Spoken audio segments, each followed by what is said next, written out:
Welcome back friends, welcome to our study channel move on study. तो friends, आज मैं आप लोग के सामने झारखंड शिक्षक पात्रता परीक्षा यानी फ्रेंड्स जो जेटेट का जो पेपर आगामी परीक्षा है सितंबर के सेकंड वेव में, उसी के रिगार्डिंग मैं ये वीडियो लेके आऊँ फ्रेंड्स। और ये जो पेपर होने वाला है आप लोग को देख सकते हैं प्रीवियस ईयर यानी 2016 के रिगार्डिंग मैं लेके आऊँ। इसमें फ्रेंड्स मैं आप लोग को बताना चाहता हूँ, प्रीवियस ईयर आप लोग क्वेश्चन देख लीजिए, इसके अकॉर्डिंग आप लोग पढ़ाई कर सकते हैं किस टाइप से क्वेश्चन पूछा गया था। तो चलिए बिना टाइम वेस्ट किए मैं आप लोग के बीच क्लास स्टार्ट करता हूँ। तो सबसे पहले फ्रेंड्स, अगर आप लोग हमारे चैनल पे अगर नहीं आए हैं तो प्लीज़ हमारे चैनल को सब्सक्राइब कर लीजिए। मैं आप लोग के साथ पूरा बना रहूँगा। मैं आप लोग को कुछ सिलेबस डिस्कस देता हूँ क्लास 1 to 5 वाला के लिए। फर्स्ट ऑफ ऑल फ्रेंड्स, सबसे पहले आप लोग का सीडीपी का क्वेश्चन पूछा गया, वो भी 30।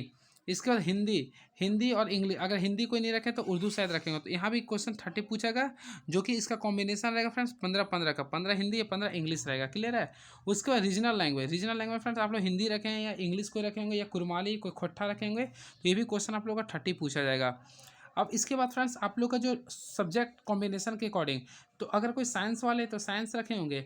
और इसमें वैसे क्लास 1 to 5 में फ्रेंड्स इसमें आता है आपका मैथ और इन्वायरमेंटल साइंस आएगा और सोशल साइंस है, तो इसका क्वेश्चन टोटल 60 पूछा जाएगा। तो चलिए हम आप लोगों को सबसे पहले प्रीवियस ईयर क्वेश्चन दिखा देते हैं, आप लोग देख लीजिए। और 6 to 8 के लिए भी फ्रेंड्स सेम है, केवल आप लोग का लास्ट पैटर्न में चेंजिंग है, बाकी सेम है। क्लियर है। तो देखिए आप लोग को हिंदी वाला मैं बता रहा हूँ, देखिए किस टाइप से क्वेश्चन पूछा गया था। तो फ्रेंड्स आप लोग को देखिए, हमारे साथ बने रहिए, आप लोग को पता चला किस टाइप से मैं क्लास कराता हूँ। उत्कर्ष, उत्सव और उत्कृष्ट शब्दों में उपसर्ग क्या है। तो फ्रेंड्स यहाँ पे क्वेश्चन आप लोग को पूछा उपसर्ग क्या है। तो सबसे पहले हम लोग जानना चाहें उपसर्ग क्या होता है। उपसर्ग हिंदी के एक ऐसा शब्द है फ्रेंड, जिसमें हम लोग किसी शब्द के आगे कोई शब्द को जोड़कर उसका उसका अर्थ को हम बदल देते हैं। जैसे अगर आप लोग फोकस करते हैं, देखिए यहाँ पे क्या लिख रहा है, उत्कर्ष। क्या लिख रहा है यहाँ पे, देखिए यहाँ पे लिख रहा है फ्रेंड्स उत्कर्ष लिख रहा। उसके बाद लिख रहा उत्सव, क्या लिख रहा उत्सव लिख रहा। और लास्टली लिख रहा उत्कृष्ट, क्या लिख रहा फ्रेंड्स उत्कृष्ट। अब इसमें हम लोग को बोल रहा कि इसमें उपसर्ग क्या है। तो मैं आप लोग को जो बता रहा हूँ ध्यान से देखिएगा, मैं सब समझा दूंगा। इसमें अगर आप लोग शुरू में देखें शब्द क्या उत है, उत है, क्या ये उत है। तो अगर आप लोग इसमें देखेंगे, इसमें देखिए क्या ये उत है, क्या ये उत है ये। तो उत लगने के कारण देखिए आप लोग का लास्ट में इसमें क्या है कर्ष, इसमें क्या है सब, इसमें क्या है कृष्ट है। तो ये आगे वाला शब्द क्या था, उत था, जो कि एक जैसा शब्द को मोड़ लिया, तो इसी को बोलते हैं उपसर्ग। तो यानी कि इसका उपसर्ग क्या फ्रेंड उत होगा, क्या होगा ये उत होगा। क्लियर है। एंड बात करते हैं प्रत्यय का। तो फ्रेंड्स प्रत्यय जो लास्ट में चेंज होकर जुड़कर शब्द को चेंज करता है। बात करते हैं नीलांबर। नीलांबर कौन सा समास है। तो फ्रेंड्स मैं आप लोगों को बताना चाहता हूँ, नीलांबर नीला है जिसका अंबर, नीला है जो अंबर, अर्थात नीलकंठ आप लोग जानते होंगे, यानी कि शिव भगवान। तो फ्रेंड्स अगर जिससे कोई नया शब्द का प्रयोग होता है, अर्थात तीसरा शब्द का प्रयोग होता है, तो उसे बोलते हैं बहुब्रीहि समास। क्लियर है। बहुब्रीहि समास बोलते हैं। समास के कुल 7 प्रकार होते हैं, ऑलरेडी आप लोग पढ़े होंगे अब तक 2 दिन। आस होता अव्ययभाव समास, बास होता फ्रेंड्स बहुब्रीहि समास, तास होता तत्पुरुष समास, कास होता है कर्मधारय समास, दोष होता है द्वंद्व समास, अदिश होता है दिग्गज समास, अनिश होता है नए समास। ये आप लोग ध्यान में रखिएगा। अब देखिए इसमें आ चुका आप लोग का गद्यांश। तो मैं फ्रेंड्स गद्यांश में पढ़ूंगा नहीं, आप लोग खुद प्रेजेंट माइंड के अकॉर्डिंग आप लोग इसे देख लीजिएगा। चलिए अब इसी के रिगार्डिंग मैं फ्रेंड्स अब आप लोग का इंग्लिश क्वेश्चन देखता हूँ, जो कि 15 क्वेश्चन देखिए हिंदी में पूछा था। ठीक है। अब आते हैं इंग्लिश में। तो इंग्लिश का भी 15 क्वेश्चन होगा। इसमें मैं फ्रेंड्स वेकेबलरी या फिर जो भी ग्रामेटिकल होगा मैं देख लेता हूँ किस टाइप का पूछा गया। English, the feminine gender of the word सीप इज। तो फ्रेंड्स आप लोग को फेमिनिन जेंडर बताना है सीप का। तो ऑलरेडी आप लोग जानते होंगे फेमिनिन जेंडर ऑफ सीप क्या होता है। तो बिल्कुल सही है। तो इसमें क्या होगा, देखिए आप लोग का ऑप्शन नंबर बी होगा राइट आंसर। क्लियर है। चलिए हम लोग नेक्स्ट क्वेश्चन देखते हैं क्या पूछ रहा है ये। The adjective form of the word occur. तो फ्रेंड्स अकर का एडजेक्टिव क्या होगा, तो सिंपल में आप लोग जानते होंगे ऑकरेंट होगा। क्या होगा, अकरेंट होगा, जो कि ऑप्शन नंबर सी में हमें नजर आ रहा। And D question, developing new rules and principles on the basis of given facts and information in memory level is called. तो फ्रेंड्स ये हम लोग को OWS के रिगार्डिंग क्वेश्चन पूछ रहा। तो developing new rules and principal on the basis of given facts and information in memory level is already called, क्या बोलते हैं, जनरलाइजेशन बोलते हैं। क्या बोलते हैं, जनरलाइजेशन बोलते हैं। तो ऑप्शन नंबर बी होगा। इन ए गुड कम्युनिकेटर, एक गुड कम्युनिकेटर किसे कहते हैं। तो पहला ऑप्शन के अकॉर्डिंग हम लोग छाटने का प्रयास करते हैं। देखिए फर्स्ट ऑफ ऑल क्या हुआ friends, healthy healthy body should be must no. एक गुड कम्युनिकेटर पर जरूरी नहीं कि उसका हेल्दी बॉडी शुड हो। शुड स्पीक फ्लुएंटली, तो स्पीक फ्लुएंटली होना चाहिए, लेकिन देखिए फर्स्ट वन से उसका करेक्ट प्रोनाउंसिएशन होना चाहिए, तो ये गलत हो जाएगा। अब present personality should be must, no no no no. Next clear and correct pronunciation should be must. तो फ्रेंड्स का राइट आंसर जो होगा ऑप्शन नंबर डी होगा। Clear and correct pronunciation should be must होता है। Learner displace individual difference so a teacher should be. तो friends इसका जो राइट आंसर होगा ऑप्शन नंबर देखिए, इसका जो right answer option number C होगा। क्या होगा? सी होगा। Provide a variety of learning experiences होगा। क्लियर है? The objective of the word seldom है, तो ये तो सबसे इजी क्वेश्चन था। सेल्डम का जो ऑब्जेक्टिव होता है ऑलरेडी फ्रेंड्स आप लोग पढ़ते आ रहे होंगे, ऑफ्टेन होता है। क्या होता है? ऑफ्टेन होता है। स्टेट द इंसिडेंट्स इन अ, देखिए फ्रेंड इसमें आप लोग को इन अ नटसेल, इन अ नटसेल का फ्रेजल वर्ब बताना है। तो इससे अगर आप लोग ध्यान में रखे होंगे, अगर आप लोग को ध्यान में होगा तो ब्रीफ होता है। क्या होता है? ये ब्रीफ होता है। अब देखिए लास्ट आ चुका है 23। I shall have finish the work by the late evening the underline words express. तो फ्रेंड्स आप लोग को पता करना पड़ेगा शैल हैव किसका प्रयोग करते हैं। तो ऑलरेडी पता है शैल और विल का प्रयोग कहाँ करते हैं फ्रेंड्स? फ्यूचर में करते हैं। कहाँ करते हैं लोग? फ्यूचर में करते हैं। और जब भी आपका हैव आता है तो परफेक्ट में आता है। क्या है? परफेक्ट में। तो फ्यूचर परफेक्ट हो गया और लास्ट में टेंस पूछा तो टेंस ले लेंगे। तो राइट आंसर क्या होगा? Option number C, future perfect tense हो गया। अब देखिए ये आप लोग का पैसेज के रिगार्डिंग क्वेश्चन दे रहे हैं जो कि आप लोग कर सकते हैं। क्लियर है? चलिए हम लोग आ चुके हैं बाल विकास एवं शिक्षण शास्त्र में। तो चलिए देखते हैं इसका आंसर क्या है और क्वेश्चंस क्या है, किस टाइप्स के पैटर्न में पूछा गया था। बाल विकास एवं शिक्षण शास्त्र। तो देखिए पहला क्वेश्चन पूछा फ्रेंड्स, समावेशी शिक्षा क्या है? तो समावेशी शिक्षा आप लोग बीएड सेमेस्टर 4 में आप लोग पढ़े होंगे, जो कि पेपर नंबर आई थिंक हमें लगता है 11th पेपर था। तो चलिए मैं आप लोग को बताता हूँ समावेशी शिक्षा क्या है। फ्रेंड्स अगर आप लोग को पूरा कंसेप्ट के साथ पढ़ना है तो हमारे इस चैनल में जाइए, बीएड एक ग्रुप बना होगा प्लेलिस्ट में, उसमें पूरे के पूरा मैं समावेशी शिक्षा सब जितना आप लोग पढ़े होंगे सबको मैं डिस्कस किया हूँ। तो होपली अगर आप लोगों को कन्फ्यूजन है, कंसेप्ट में प्रॉब्लम है, तो आप लोग वहाँ देख सकते हैं। चलिए देखते हैं, सबसे पहले आप लोगों को डिस्कस करते हैं समावेशी शिक्षा होता क्या। देखिए समावेशी समावेशी शिक्षा को हम इंग्लिश में बोलते हैं इंक्लूसिव एजुकेशन। देखिए आप लोग को इंग्लिश में ज़्यादा समझ में आ रहा होगा, इंक्लूसिव एजुकेशन हम लोग बोलते हैं। क्लियर है? सबसे पहले आप लोग इसका इंग्लिश शब्द जान लीजिए, इसे हम लोग बोलते हैं इंक्लूसिव एजुकेशन बोलते हैं। अब देखिए समावेशी शिक्षा फ्रेंड्स एक ऐसे शिक्षा को बोलते हैं जिसमें सभी तरह के विद्यार्थी एक ही छत पर एक ही जगह पर एक साथ पढ़ते हैं, उसे बोलते हैं समावेशी शिक्षा। क्लियर है? जैसे फ्रेंड्स अगर आप लोग स्कूल जाते होंगे तो वहाँ पे देखते हैं तरह तरह के लोग आते हैं स्कूल में। जैसे कोई बच्चा एससी से रहते हैं, कोई एसटी से रहते हैं, कोई ओबीसी से रहते हैं, कोई जनरल से रहते हैं, कोई फ्रेंड्स कोई डिसएबिलिटी भी काफ़ी स्टूडेंट्स में होते हैं, कोई अमीर होता है, कोई गरीब होता है। तो फ्रेंड्स आप लोग देखें कई कई तरह के डिफरेंट राय होते हैं, यानी कि डिफरेंस से होता है। तो वो सारे स्टूडेंट्स को एक ही वर्ग में एक ही छत के नीचे सबको पढ़ाया जाता है, इसी को ही बोलते हैं समावेशी शिक्षा। क्लियर है? तो आई होप आप लोग को समझ में आ रहा होगा। चलिए अब देखते हैं नेक्स्ट क्वेश्चन क्या लिख रहा है। कक्षा कक्ष में ध्यान न देने वाले बच्चे से निपटने का निम्नलिखित में से कौन सा मार्ग सर्वोत्कृष्ट है? तो फ्रेंड्स इसमें जब भी अगर सीडीपी का क्वेश्चन आता है आप लोग ऑप्शन पढ़ लीजिए क्या लिख रहा है। पहला, बच्चों को ध्यान पर केंद्रित करने में समर्थ बनाने हेतु उसे काम करते वक्त खड़े करने की अनुमति देना। तो फ्रेंड्स एक अच्छा शिक्षक के नाते कभी ऐसा नहीं करना चाहिए। तो अकॉर्डिंग तो ये गले खड़े वगैरह ये नेगेटिव थॉट होता है, तो ये गलत हो जाएगा। नेक्स्ट, बच्चों को बारंबार ब्रेक देना। तो फ्रेंड्स बारंबार ब्रेक देना ये भी एक नेगेटिव थिंग्स आता है, तो ये भी गलत हो जाएगा। क्लियर है? अब देखते हैं अगला, कक्षा के सामने बारंबार किचकिच करना, तो किचकिच तो होना ही नहीं चाहिए, तो ये भी आपका क्या होगा? नेगेटिव आ गया। और नेक्स्ट है, बच्चे को सर्वाधिक विमन अस्करता न्यून क्षेत्र में बैठने देना। तो फ्रेंड्स पॉसिबिलिटी इसका राइट आंसर क्या होगा? ऑप्शन नंबर अगर देखा है तो डी होनी चाहिए। क्या होगा? डी होनी नहीं चाहिए, हो गई है। क्लियर है? तो option number D is the right answer. And very next question, पिछड़े बच्चे होते हैं। तो फ्रेंड्स एक पिछड़े बच्चे उसे कहते हैं जिसका आईक्यू लेवल, मैं आप लोगों को बताता हूँ, जिसका आईक्यू लेवल आपका 80 से लेके 90 के बीच में होता है। क्लियर है? जिसका 80 से लेके 90 के बीच में होता है। फिर मंद शिक्षार्थी होता है, यानी कि थोड़ा सा ना एकदम जो डल स्टूडेंट होता है उसे बोलते हैं, यानी कि डल होता है, उसे समझ नहीं आता, डल स्टूडेंट्स को बोलते हैं। फिर देखिए उसका व्यवहार से भी लगेगा कि एक ऐसा मानसिक बीमार है। क्या लगता है? मानसिक बीमार है। तो ऑप्शन के अकॉर्डिंग देखा जाए तो ऑप्शन नंबर डी हो जाएगा, यानी कि देखिए इनमें से सभी हो जाएगा। अब मैं जो बोला वही लिख रहा हूँ ऑप्शन। देखिए मंद शिक्षार्थी, बुद्धि लब्धि 80 से 90 तक होनी चाहिए, कुसुम योगी व्यवहार वाले, मानसिक और बीमार लोग। तो राइट आंसर क्या होगा? ऑप्शन नंबर डी होगा। चलिए नेक्स्ट देखते हैं, मानसिक विकास को प्रभावित करने वाला कारक क्या है? तो देखिए मानसिक विकास को प्रभावित करने वाला सबसे जो पहला जो कारण होता है फ्रेंड्स, आप लोग को मैं बताना चाहता हूँ, पहला होता है वंशानुगति। देखिए आप लोग देखे होंगे अपने घर में, गांव में, समाज में आप लोग, वंशानुगति भी काफ़ी इंपॉर्टेंस रोल निभाता है विकास में। क्लियर है? उसके बाद पारिवारिक परिवेश भी, पारिवारिक जैसा आप परिवार में जन्म लेते हैं वो भी आप लोग के लिए काफ़ी इंपॉर्टेंस शो करता है कि आप किस टाइप का इंसान है। क्लियर है? और सबसे इंपॉर्टेंट है परिवार की सामाजिक स्थिति, समाज से यानी इन्वायरमेंट से भी लोग काफ़ी सीखते हैं। तो इन्वायरमेंट भी एक इंसान को डेवलप करने में काफ़ी भूमिका निभाते हैं। क्लियर है? तो इसका राइट आंसर होगा इनमें से सभी होगा, इनमें से सभी होगा। तो राइट आंसर क्या होगा? चलिए देखते हैं नेक्स्ट क्वेश्चन क्या लिख रहा। कक्षा कक्ष में अनुशासन की समस्याओं से प्रत्यक्ष संबंध है। तो फ्रेंड्स सबसे पहले हम लोग को जानना पड़ेगा अनुशासन के बारे में। अनुशासन आप लोग जानते हैं, अनु यानी पीछे से, शासन यानी किसी भी कार्य को आराम से सृष्टिपूर्वक कार्य करना अनुशासन कहलाता है। और एक विद्यार्थी जीवन में या किसी भी जीवन में आप लोग अनुशासन से ही कार्य को करते हुए आगे बढ़ सकते हैं। क्लियर है? तो देखिए कक्षा कक्ष में अनुशासन की समस्याओं से प्रत्यक्ष संबंध है। तो देखिए इसका जो राइट आंसर होगा आप लोगों को पढ़ना पड़ेगा। पहला, बच्चों की आयु अध्ययन में रुचि शिक्षक का व्यक्तित्व से।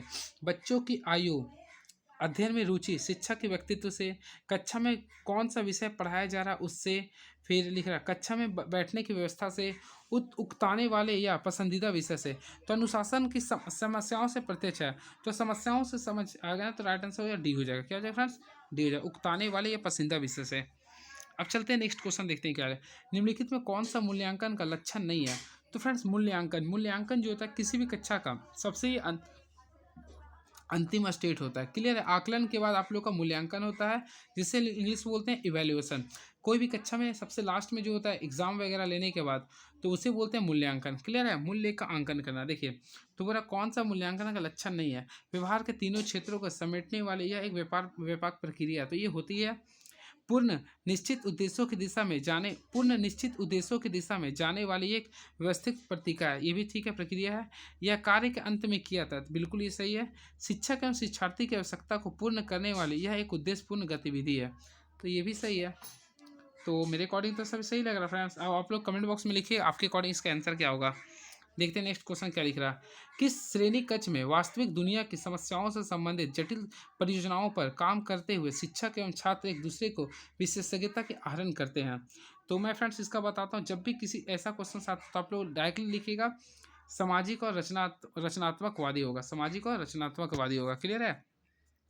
बच्चे का भाषा विकास निर्भर करता है। तो बच्चे का जो भाषा विकास जो निर्भर करता है, पहला देखो ऑप्शन, बेहतर सामाजिक आर्थिक परिवेश पर बिल्कुल, बेहतर विद्यालय शिक्षा पर बिल्कुल, बच्चों की दी गई अभिव्यक्ति की स्वतंत्रता पर। यानी राइट आंसर को ऑल ऑफ दीज होगा। नेक्स्ट, एक 11 वर्षीय बालक स्टैनफोर्ड बीने बुद्धि मापने से। देखिए सबसे पहले आप लोगों को मैं बताना चाहता हूँ फ्रेंड्स, जो आईक्यू लेवल जो मापने का जो डिटर्मिनेंट किया था वह स्टैनफोर्ड बीने नामक साइकोलॉजिस्ट ने किया था। ये आप लोग के लिए एमसीक्यू के लिए इंपॉर्टेंस क्वेश्चन है। क्लियर है? ये भी जान जाइए आप लोग। अब देखिए एक 11 वर्षीय बालक स्टैनफोर्ड बीने बुद्धि मापने में 130 अंक हासिल करता है। कितना फ्रेंड्स करता है? 103 अंक हासिल करता है। सामान्य प्रक्रिया वक्र में देखिए म्यू का वैल्यू जो दिख रहा है सिग्मा 100 लिख रहा है और 15 मान ले तो 11 साल बच्चे का प्रतिशत गणना ज्ञात करें। इस बच्चे ने क्या प्राप्त किया? तो फ्रेंड्स ये आप लोगों को फार्मूला बेस्ड क्वेश्चन में स्पेशलिस्ट में कभी आके बता दूंगा। ठीक है, चल इसको मैं स्किप किया हूँ। 40, मौजूदा स्थिति में शिक्षा का सही रूप क्या है? तो आप लोग को शिक्षा का सही रूप पता करना। ऑप्शन के अकॉर्डिंग चलते हैं, देखते हैं। सह शिक्षा बिल्कुल होनी चाहिए, तकनीकी शिक्षा भी होनी चाहिए, नैतिक एवं आदर्श शिक्षा बिल्कुल, यानी ऑल ऑफ दीज हो गया। Right answer all of these हो गया। जिम्स लैंग नियम के अनुसार हमारा संवेदनात्मक अनुभव निर्भर करता है। तो देखिए इसमें आप लोगों को साइकोलॉजिस्ट जेम्स लैंग के अनुसार हमारा संवेदनात्मक जो अनुभव निर्भर करता है हमारी शारीरिक लक्षणों के प्रत्यक्षण पर निर्भर करता है। क्या करता है फ्रेंड्स? हमारा शारीरिक पे होता है, ये याद रखिएगा, शारीरिक लक्षणों पे प्रत्यक्षण करता है। यानी कि जब भी लैंग आएगा ना तो हमेशा याद रखिएगा शारीरिक होता है। तो ऑप्शन नंबर सी होगा। शिक्षिका अपने प्रश्नों के उत्तर स्वयं में कभी नहीं देता है, वह अपने छात्रों को उत्तर सुझाने के लिए उत्साहित करती है, समूह चर्चा करवाती है और तत्भावन शिक्षण अपनाती है। यह उपागम किस सिद्धांत पर आधारित है? तो देखिए ये जो होता है ना सक्रिय यानी एक्टिव भागीदारी, यानी कि एक्टिव का होगा ये। तो राइट आंसर क्या होगा? देखिए डी हो जाएगा। ऑलरेडी आप लोग पढ़ के भी समझ सकते हैं इसे। ठीक है, चलिए नेक्स्ट क्वेश्चन। अधिगम का संवर्धन हो सकता है यदि। तो फ्रेंड्स सबसे पहले आप लोग को जानना पड़ेगा अधिगम होता क्या है। अधिगम आप लोग को सबसे पहले ये जानना पड़ा सर अधिगम होता क्या है। तो ऑलरेडी पढ़े होंगे अधिगम क्या है। देखिए अधिगम सबसे पहले जो आप में परिवर्तन लाता है, यानी कि व्याकरण के तौर पे जो परिवर्तन लाता है। सबसे पहले याद रखिए अधिगम एक अस्थायी परिवर्तन है। अधिगम एक अस्थायी परिवर्तन, इसे याद रखिए। क्लियर है? जो फ्रेंड्स इसमें व्याकरण का भी प्रयोग किया था। क्लियर है? अब चलिए मैं इसके बारे में जो बताऊंगा फ्रेंड्स ध्यान से सुनते जाइएगा। तो फ्रेंड्स देखिए मैं अधिगम के बारे में आप लोग कुछ वर्ड्स बता रहा हूँ, ध्यान दीजिएगा। सबसे पहले फ्रेंड्स आप लोग जानिए अधिगम क्या होता है। तो अधिगम का जो अर्थ होता है सीखना होता है। क्या होता है फ्रेंड्स? अधिगम का अर्थ होता है सीखना। व्यापक शब्द जो इसका अर्थ होता है व्यवहार में परिवर्तन करना। क्या होता है व्यापक शब्द? क्या होता है? व्यवहार में परिवर्तन करना। अब देखिए व्यवहार जो होता है एक अस्थायी परिवर्तन होता है। याद रखिएगा इसका जो व्यवहार होता है एक अस्थायी परिवर्तन होता है जो 3 चीज़ पर निर्भर करता है। वो तीनों चीज़ में आप लोग को निर्भर लिख देता हूँ। पहला होता है फ्रेंड्स प्रैक्टिस, जिसे हिंदी में बोलते हैं अभ्यास। क्या बोलते हैं? अभ्यास। उसके बाद होता है प्रशिक्षण, जिसे हम इंग्लिश बोलते हैं ट्रेनिंग। मैं जो बोल रहा हूँ ये क्वेश्चंस आप लोगों को पेपर में आता है। उसके बाद होता है अनुभव। क्या होता है फ्रेंड्स? अनुभव। यानी ये तीनों के बेसिस पे ही अधिगम बनता है। तो फ्रेंड्स क्वेश्चन आता है अधिगम का मेन अस्थायी परिवर्तन क्या है, तो मैं आप लोग के सामने यहाँ लिख देता हूँ, इससे आप लोग स्क्रीनशॉट कर लीजिए, क्वेश्चन एक नंबर में पूछ देगा। तो अधिगम का जो तीन अस्थायी परिवर्तन होता है, पहला, दूसरा, तीसरा। तो पहला याद रखिएगा अभ्यास होता है। क्या होता है फ्रेंड्स? अभ्यास, जिसे हम लोग क्या बोलते हैं? प्रैक्टिस। क्या बोलते हैं? प्रैक्टिस बोलते हैं। दूसरा होता है प्रशिक्षण। क्या बोलते हैं फ्रेंड्स? प्रशिक्षण, जिसे बोलते हैं ट्रेनिंग। और थर्ड जो होता है वो अनुभव। ये तीनों चीज़ से ही आप लोग का अधिगम को प्राप्त किया था। इसका अर्थ होता है सीखना। क्या होता है फ्रेंड्स? सीखना। याद रखिएगा आप लोग। क्लियर है? चलिए नेक्स्ट क्वेश्चन। तो यहाँ पे क्वेश्चन देखना है क्या लिख रहा है, आप लोग ध्यान से देखिएगा आप लोग को। तो अधिगम का संवर्धन हो सकता है यदि, तो आप लोग को बोल रहा फ्रेंड्स अधिगम का संवर्धन हो सकता है यदि कक्षा में दुनिया का वास्तव परिस्थिति से अवगत कराया जाए। तो बिल्कुल फ्रेंड्स, अगर रियलिटी से अगर आप लोग को अवगत कराया जाए तो हो सकता है, जिससे विद्यार्थियों की मन स्थिति एक दूसरे तक शिक्षा के प्रति हो। तो बिल्कुल ये हो सकता है। मैं और देखता हूँ, कक्षा में अधिक शिक्षण यंत्रों का प्रयोग किया। तो ये फ्रेंड देखिए, शिक्षण यंत्रों का प्रयोग करने से नहीं हो, क्योंकि घर में भी ऑलरेडी बहुत सारा शिक्षण यंत्र होता है। बल्कि सॉरी, ये तो नहीं होगा, कभी नहीं होगा ये। शिक्षण विभिन्न तरह व्याख्यान और स्पष्टीकरण दे, नहीं होगा। कक्षा में आवधिक जांच में उचित आकर्षण नहीं। तो ऑप्शन के अकॉर्डिंग देखा है तो फ्रेंड्स ऑप्शन नंबर ए होगा। क्लियर है? जब भी आप लोग सीडीपी सॉल्व करते हैं या बनाते हैं तो आप लोग माइंड का सिक्स सेंस ऑर्गन का यूज करना पड़ेगा, इसलिए ध्यान से देखिएगा। आपके अनुसार शिक्षक का सर्वाधिक महत्वपूर्ण सिद्धांत क्या है? तो फ्रेंड्स यहाँ बोला शिक्षक का सर्वाधिक महत्वपूर्ण सिद्धांत क्या होता है।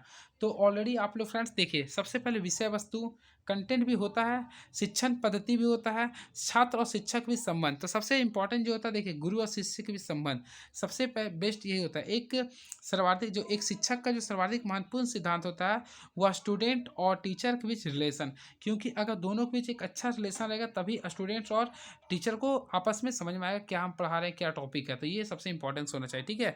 देखिए वैसे आप लोगों को बताना चाहते देखिए फ्रेंड्स, ये एक स्टूडेंट्स होता है। क्लियर है? देखिए एक स्टूडेंट्स है और देखिए एक मान लीजिए टीचर है। क्लियर है? तो स्टूडेंट और टीचर के बीच जो मेन आता है वो आता है आपको बुक, या जिसे बोलते हैं पाठ्यक्रम, ये मेन होता है। क्लियर है? ये भी आप लोग ध्यान में रखिएगा। तो राइट आंसर सी हो गया। सभी व्यक्तियों के लिए मार्ग निर्देशन और परामर्श है। तो आप लोग को बोला सभी व्यक्तियों के लिए मार्ग निर्देशन और परामर्श है। तो चलिए देखते हैं क्या लिख रहा है फ्रेंड्स। समाज और विद्यालय में सही समायोजन के लिए, अधिगम के बाधकों को दूर करने के लिए। फिर फ्रेंड्स इसमें आप लोग को थर्ड क्या लिख रहा, मनोवैज्ञानिक एवं सामाजिक समस्याओं को दूर करने के लिए। और वही नेक्स्ट आप लोग का देख रहा है इनमें से सभी। तो ऑप्शन के अकॉर्डिंग देखा है तो राइट क्या होगा, इनमें से सभी होगा। क्लियर है? चलिए नेक्स्ट आ गया, अधिगम का अर्थ है। देखिए मैं फिर अभी बोला था फ्रेंड्स अधिगम आप लोग का पेपर में आएगा, देखिए ऑलरेडी आ गया। तो अधिगम का अर्थ क्या होता है, तो मैं अभी जस्ट बोला उसी के अकॉर्डिंग मैं बताता हूँ। देखिए कक्षा में प्रथम आना ये कभी नहीं होगा। क्लियर है? विद्वान बनना नहीं। अनुभव द्वारा व्यवहार में बदलना, देखिए ये क्वेश्चन आएगा फिर पेपर में लिख लीजिए। अधिक अधिगम देखिए, अनुभव द्वारा व्यवहार में बदलाव लाना ही क्या कहलाता है, अधिगम का अर्थ होता है। ये 110% आएगा आप लोग का। क्लियर है? तो अनुभव द्वारा व्यवहार में बदलाव लाना क्या कहलाता है आप लोग का, अधिगम कहलाता है। क्लियर है? इस चीज़ को ध्यान में रखिएगा। और इसमें तीन अस्थायी परिवर्तन होते हैं। एक होता है प्रैक्टिस, देखिए इंग्लिश में लिख रहा हूँ, प्रैक्टिस होता है, ट्रेनिंग होता है और एक्सपीरियंस होता है, PTE। याद रखिएगा। क्लियर है? इसी का अर्थ होता है अधिगम। और ये अधिगम को इंग्लिश में क्या बोलते हैं, लर्निंग। क्या है फ्रेंड्स? लर्निंग। अगर आप एक इंसान है तो हमेशा लर्नर बन के रहिए। क्लियर है? मैं आप लोग को केवल यही बोलता हूँ। चलिए नेक्स्ट क्वेश्चन। सीखना एक प्रक्रिया है जिसमें, तो फ्रेंड्स आप लोगों को बोला सीखना क्या है, तो ऑलरेडी मैं आप लोगों को बताया था सीखना का हिंदी क्या होता है, अधिगम। सीखना को हम लोग साइकोलॉजी में बोलते हैं क्या, सीखना को ही अधिगम बोलते हैं। तो वही पूछ रहा फ्रेंड्स, सीखना एक प्रक्रिया है जिसमें। तो चलिए ऑप्शन के अकॉर्डिंग देखते हैं क्या लिख रहा है, जिसमें एक सीखे हुए व्यक्ति सीखना बंद कर देता नहीं, ऐसा कभी नहीं होना चाहिए। एक सीखे हुए व्यक्ति कभी सीखना ही नहीं बंद करता, क्योंकि फ्रेंड इससे पहले भी ऑलरेडी आप लोग काफ़ी सीख चुके हैं, लेकिन आज फिर हमारे पास सीख रहे हैं। तो ये ऐसा नहीं होगा। सीखना सारा जीवन चलता रहता है, बिल्कुल। तो अधिगम जो है ना सारा जीवन चलता रहता है, ये पॉसिबिलिटी हो जाएगा। देखते हैं लेकिन नेक्स्ट क्या है, बच्चे ज़्यादा से ज़्यादा सीखते रहते हैं, ऐसा नहीं है। फिर क्या लिख रहा है, बच्चे कक्षा के देख रेख में ज़्यादा सीखते नहीं। तो इसके अकॉर्डिंग जो 47 का जो राइट आंसर होगा ऑप्शन नंबर बी होगा। क्लियर है? शिक्षा में अनुशासन कैसे सहायता करता है। तो अनुशासन के बारे में आप लोग को बोल रहा, शिक्षा में अनुशासन कैसे सहायता करता है। तो देखिए मैं आप लोग को बोला अनु का अर्थ होता है आंतरिक गुण होता है। क्या होता है, आंतरिक गुण संतुलित रूप से अगर विकसित किया जाए तो उसे बोलते हैं अनुशासन। क्लियर है? अनु का अर्थ होता है पीछे से, यानी कि आंतरिक रूप में। चलिए ऑप्शन देखते हैं क्या लिख रहा है, इसमें इससे कक्षा आसानी से नियंत्रित की जा सकती है। नहीं फ्रेंड्स, आसानी से कभी नहीं नियंत्रित किया जा सकते। इसके द्वारा व्यवहार में सादृश्य बराबर देखे जा सकते हैं। नियमों के पालन करने से सुसंस्कृत जीवन शुरू किया जा सकता है। आंतरिक गुण देखिए आ गया क्या फ्रेंड्स, आंतरिक गुण देखिए मैं आप लोग को सिंपल में बता रहा हूँ क्या होगा राइट आंसर। आंतरिक गुण संतुलित रूप से विकसित किए जा सकते हैं, तो राइट आंसर क्या होगा आंतरिक गुण। देखिए अनुशासन था अनु, तो अगर आप लोग इसको तोड़ के भी देखें ना, अनु यानी पीछे से होता है यानी अति, क्या होगा आंतरिक गुण। तो अनु का अर्थ ही होता है आंतरिक गुण, क्या होता है फ्रेंड्स आंतरिक गुण होता है। तो इसके अकॉर्डिंग आप लोग ऑलरेडी बना सकते थे, क्लियर है। चलिए हम लोग नेक्स्ट क्वेश्चन को डिस्कस करते हैं, क्या लिख रहा बाल विकास का अर्थ क्या है। तो फ्रेंड्स बाल विकास आप लोग पढ़ रहे हैं, उसका अर्थ पूछते हैं क्या है। बच्चों की लंबाई चौड़ाई मोटापे में विकास नहीं, ये सब जो होता है वो वृद्धि कहलाता है, क्लियर है। मानसिक और बौद्धिक समर्था का विकास, तो मानसिक और बौद्धिक समर्था का जो विकास होता है इसे हम लोग विकास के अंतर्गत जानते हैं। बच्चों का संपूर्ण जो विकास होता है, बच्चों का जो संपूर्ण विकास होता है उसे हम लोग बोलते हैं बाल विकास, क्लियर है। बच्चों का संपूर्ण विकास को बोलते हैं बाल विकास। और ये जो फ्रेंड्स किसी बालक के गर्भ अवस्था से लेकर 18 वर्ष तक चलते रहता है, याद रखिएगा, क्लियर है। बाल विकास, क्लियर है, इस चीज़ को याद रखिएगा। और विकास जो है ना गर्भ से लेके मृत्यु तक चलते रहता है ये विकास। और वृद्धि आप लोग जानते होंगे क्या होता है, क्लियर है। चलिए हम लोग नेक्स्ट क्वेश्चन डिस्कस करते हैं, क्या है। निम्नलिखित में से कौन अधिगम की प्रक्रिया का लक्षण ना हो सकता है, लक्षण ना हो सकता है। तो फ्रेंड्स ऑलरेडी मैं अधिगम के बारे में बोला था, और आप लोग क्लास करते हैं तो फ्रेंड्स अधिगम के बारे में पूरा पढ़ लीजिए, क्लियर है। तो बोला निम्नलिखित में कौन अधिगम की प्रक्रिया का लक्षण न हो सकता है। तो देखिए ऑप्शन के अकॉर्डिंग हम लोग चलते हैं। पहला शैक्षिक संस्थान केवल, अगर फ्रेंड्स साइकोलॉजी में जब भी अगर सॉरी सीडीपी में केवल अगर आता है तो वो नेगेटिव थिंग्स होता है, वो गलत हो गया, तो राइट आंसर पहला ही हो गया, ठीक है। तो राइट आंसर क्या होगा, ऑप्शन नंबर ए हो गया। वैसे देख लेते हैं सॉरी शैक्षिक संस्थान केवल शिक्षा देने का संस्थान है, नहीं नहीं गलत है ये, क्योंकि शैक्षिक संस्थान करते हैं देखिए आप लोग करिकुलम पढ़े होंगे, तो करिकुलम के अंतर्गत वो सारी प्रक्रियाएं होती है जो जीवन में आप लोग को आगे बढ़ाता है। तो शिक्षण प्रक्रिया फ्रेंड्स आप लोग को टीचिंग तो करना ही पड़ता है, साथ में आप लोग को और भी सारे आप लोग को आउटपुट्स दिया जाता है ताकि आप लोग फ्यूचर में अच्छा कर सकें, क्लियर है। चलिए नेक्स्ट, अधिगम व्यापक प्रक्रिया बिल्कुल है। अधिगम लक्ष्य केंद्रित है, नहीं पढ़ना भी एक अधिगम प्रक्रिया बिल्कुल, क्योंकि आप लोग कहीं से भी सीख सकते हैं। मनोविश्लेषण सिद्धांत के अनुसार सामान्य व्यवहार का कारण है। तो फ्रेंड्स इसमें हम लोग देखेंगे ऑप्शन के अकॉर्डिंग, मनोविश्लेषणात्मक सिद्धांत के अनुसार सामान्य व्यवहार का कारण क्या है। तो ऑप्शन हम लोग पढ़ते हैं, देखते हैं क्या लिख रहा। किसी में अचेतन मन का सक्रिय होना, व्यक्ति की दबी हुई आकांक्षाएं। तो फ्रेंड्स का राइट आंसर क्या होगा, देखिए इसका right answer option number B होगा। मनुष्य की जो दबी हुई जो आकांक्षाएं होता है उसे हम लोग बोलते हैं मनोविश्लेषणात्मक बोलते हैं। क्या बोलते हैं फ्रेंड्स, इसे मनोविश्लेषणात्मक बोलते हैं, क्लियर है। तो होपफुली आप लोग को समझ में आ रहा होगा, क्लियर है। चलिए नेक्स्ट देखते हैं क्या लिख रहा। सृजनात्मकता व्यक्ति में होती है। तो फ्रेंड्स सबसे पहले हम लोग को जानना पड़ेगा सृजनात्मकता का अर्थ होता क्या। तो देखिए सृजनशील जो व्यक्ति होता है, सृजनात्मक का अर्थ होता है फ्रेंड्स, देखिए मैं आप लोग को जो बता रहा हूँ ध्यान से सुनिएगा, इसमें क्या होता है। सबसे पहले आप लोग को सृजनात्मक का अर्थ पता करना पड़ेगा, क्लियर है। तो देखिए सृजनात्मक का अर्थ होता है फ्रेंड्स रचनात्मकता, क्रिएटिविटी होता है, क्लियर है। अब इसी में आप लोग को ये भी जानना पड़ेगा कि इसके अंतर्गत क्या क्या आते हैं। तो चलिए हम लोग देख लेते हैं क्या क्या लिख रहा। तो वैसे आप लोग को मैं बताता हूँ, अपसारी चिंतन को ही सृजनात्मक चिंतन कहते हैं, ठीक है। अपसारी जो होता है ना, देखिए एक होता अभिसारी, एक होता अपसारी। तो ऑलरेडी मैं आप लोग को बताता हूँ, देखिए एक होता अपसारी, एक होता अभिसारी। मैं दोनों बारे में बताता हूँ। देखिए सबसे पहले अभिसारी, क्योंकि ये सब आप लोग को जानना पड़ेगा, कंसेप्ट नहीं जाने तो कभी सॉल्व नहीं होगा। अभिसारी, तो फ्रेंड्स अभिसारी का अर्थ होता है जैसे कि अगर आप लोग को हम बोलते हैं, आप लोग मान लीजिए 10 स्टूडेंट हमारे वीडियो को वॉच कर रहे हैं, क्लियर है। मैं बोलता हूँ कि आप लोग किस चैनल से वॉच कर रहे हैं, तो सडनली सभी आप लोग क्या बोलेगा, मूव ऑन स्टडी से कर रहे हैं। क्या बोल रहे हैं, मूव ऑन स्टडी से कर रहे हैं, क्लियर है। सभी का यही आंसर रहेगा। लेकिन वही मैं अगर आप लोग को बोल देता हूँ मूव ऑन स्टडी के बारे में दो आप लोग को कुछ क्या क्या आप जानते हैं, तो फ्रेंड कोई स्टूडेंट्स बोलेगा एक नया चैनल है, कोई बोलेगा टीचर के लिए, कोई बोला क्लास 11th के लिए, कोई बोला क्लास 12th के लिए, अपने अकॉर्डिंग वो अपना ऑप्शन वो देते रहेंगे। तो फ्रेंड्स उसे बोलते हैं अपसारे, क्लियर है। यानी सभी का अगर आंसर एक ही तथ्य पे जाता है तो उसे बोलते हैं अभिसारी, और सभी के बारे में अलग अलग आता है उसे बोलते हैं अपसारी। तो उसी के बारे में डिस्कस करने जा रहा हूँ। तो देखिए सृजनात्मकता जो होता है एक अपसारी होता है, क्या होता है फ्रेंड्स, ये अपसारिक होता है, क्लियर है। तो चलिए ऑप्शन के अकॉर्डिंग देखते हैं क्वेश्चन आप लोग क्या बोल रहा। मनोविश्लेषणात्मक सिद्धांत के अनुसार 52 सृजनात्मकता व्यक्ति में होती है तत्कालीन स्थिति से परे जाने की योग्यता, समस्या की व्याख्या का साधारण क्षमता, दूसरे के विचारों को यथारूप में मानने की प्रवृत्ति, या इनमें से सभी। तो फ्रेंड्स इसके अकॉर्डिंग जो ऑप्शन होगा राइट होगा ऑप्शन नंबर ए होगा, तत्कालीन स्थिति से परे जाने की योग्यता होता है। क्लियर है।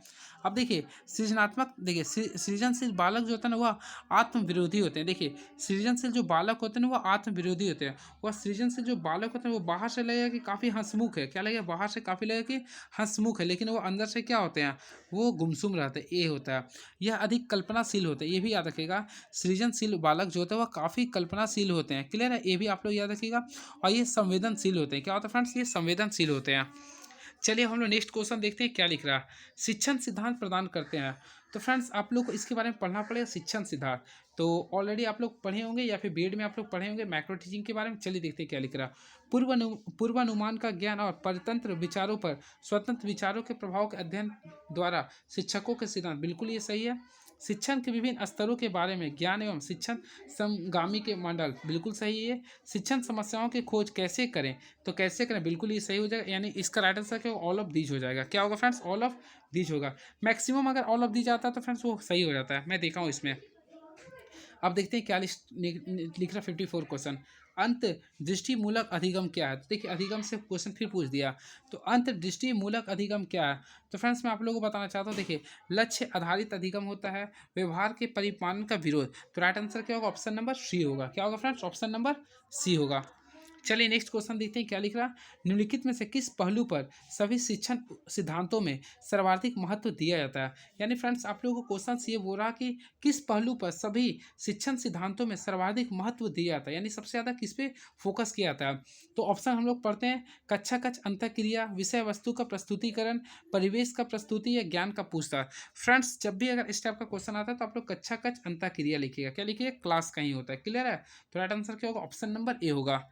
And very next question is now, सृजनात्मकता की पहचान होती है। तो मैं अभी जस्ट इसके बारे में डिस्कस किया था। सृजनात्मक का जो भी परिणाम होता है फ्रेंड्स, यह पहचान होता है, एक नए परिणाम से होता है। क्या होता है, एक नए परिणाम से होता है। तो अगर ऑप्शन है तो देख लीजिए क्या होगा, ऑप्शन नंबर डी हो जाएगा। एक नए परिणाम से इसका पहचान होता है, ये याद रखिएगा। क्लियर है। चलिए और देखते हैं क्वेश्चन क्या लिख रहा है ये। किस संदर्भ में बच्चे के विकास में लिंग भेदभाव पाया जाता है। तो फ्रेंड्स आप लोग से बोल रहा हूँ किस संदर्भ में बच्चे के विकास में लिंग भेदभाव पाया जाता है। तो देखिए जाति में, बिल्कुल जाति में भी देखते हैं काफ़ी बच्चे लोग अलग अलग होते हैं, आयु में भी होते हैं, सामाजिक स्तर में भी होते हैं। तो ऑप्शन के अकॉर्डिंग देखा तो इनमें से सभी होगा। क्या होगा फ्रेंड्स, ऑप्शन में इनमें से सभी होता है। ब्लूम की वर्गीकरण सिद्धांत अधिक्रमित संगठित है। तो फ्रेंड्स ऑलरेडी आप लोग पढ़े होंगे, यानी कि जब बीएड करोगे तो सेमेस्टर 1 में ब्लूम का सिद्धांत पढ़े होंगे। तो अधिक्रमित किसके संगठन पे होते हैं, तो ये जो होता है याद रखिए संज्ञानात्मक उद्देश्यों पे होता है। किस पे होता है, ये संज्ञानात्मक उद्देश्यों का होता है। क्लियर है। चलिए अब देखते हैं दो क्वेश्चन और पूछ रहा। निम्नलिखित में कौन सा कथन बच्चों के विकास में परिवेश का भूमिका का समर्थन करती है। तो फ्रेंड्स हम लोग देखना चाहते हैं इसमें बच्चे के विकास में परिवेश की भूमिका का समर्थन करती है। तो देखते हैं, कुछ छात्र शीघ्रतापूर्वक सूचना प्रक्रम करते हैं जबकि उसी कक्षा के अन्य नहीं कर सकते हैं, ये गलत हो जाएगा। देखते हैं नेक्स्ट क्या लिख रहा है। पिछले कुछ दशकों में बुद्धि लब्धि परीक्षणों में छात्रों के औसत परिणामों में तेजी से वृद्धि हुई है। तो फ्रेंड्स ये पॉसिबिलिटी यही राइट आंसर होगा। क्लियर है। चलिए देखते हैं नेक्स्ट क्वेश्चन क्या है ये। तो ये रहा, और क्वेश्चन है क्या ये, नहीं।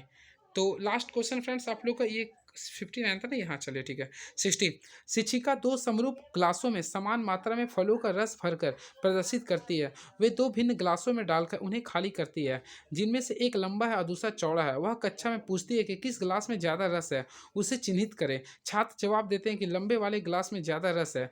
उससे छात्रों को बताने में सुविधा होगी। तो क्या होगा, तो ऑलरेडी आप लोग फ्रेंड्स इससे पता चल जाता है विकेंद्रीकरण होगा। क्या होगा ये, विकेंद्रीकरण को बताने में पता चल रहा है, यानी डिफरेंस पता चल रहा है। क्लियर है। तो राइट आंसर क्या होगा, ऑप्शन नंबर सी हो गया। फ्रेंड्स आप लोग की वीडियो कैसा लगा आप लोग कमेंट बॉक्स में लिखिएगा। और इसके बाद मैं अगर वीडियो में आता हूं तो देखिए जितना मैथमेटिक्स का जो क्वेश्चन आप लोग को दिख रहा, मैथमेटिक्स का जो भी क्वेश्चन दिख रहा है मैं सभी को सॉल्व कर दूंगा और आप लोग को बताऊंगा किस के पैटर्न पे आप लोग को इस साल पूछा जाएगा। क्लियर है। और साथ ही में आप लोग का सामाजिक अध्ययन, पर्यावरण अध्ययन या सामाजिक अध्ययन का जो भी क्वेश्चन पूछेगा उसके रिगार्डिंग में मैं पूरा आप लोग के बीच वीडियो सॉल्व करूँगा, बताऊँगा। तो फ्रेंड्स प्लीज़ हमारे चैनल को आप सब्सक्राइब कर लीजिए और अपने दोस्तों के पास भी शेयर कीजिए, क्योंकि ये जो वीडियो होगा आप लोग के लिए काफ़ी फ्रूटफुल होगा। तो देख लीजिए जितना आप लोग क्वेश्चन देख रहे हैं मैं सभी का सभी आप लोग को डिस्कस कर दूंगा और काफ़ी ज़्यादा नॉलेज मैं दूंगा इसके बारे में। चलिए मैं नेक्स्ट वीडियो में मिलता हूँ, ये जो क्वेश्चन देख रहे हैं सभी के बारे में आप लोग को भी आंसर बताऊंगा। तो चलिए thank you so much, please subscribe my YouTube channel move on study. ये रहा 120 क्वेश्चन। क्लियर है। तो चलिए, नोकरेक पहाड़ी रिजर्व कहाँ है? तो नोकरेक आप लोग जानते हैं फ्रेंड्स, मेघालय में है। तो चलिए, आज का क्लास यहीं तक रहा था। आप लोग कमेंट बॉक्स में लिखिए कैसा लगा। चलिए, thank you so much, all the best.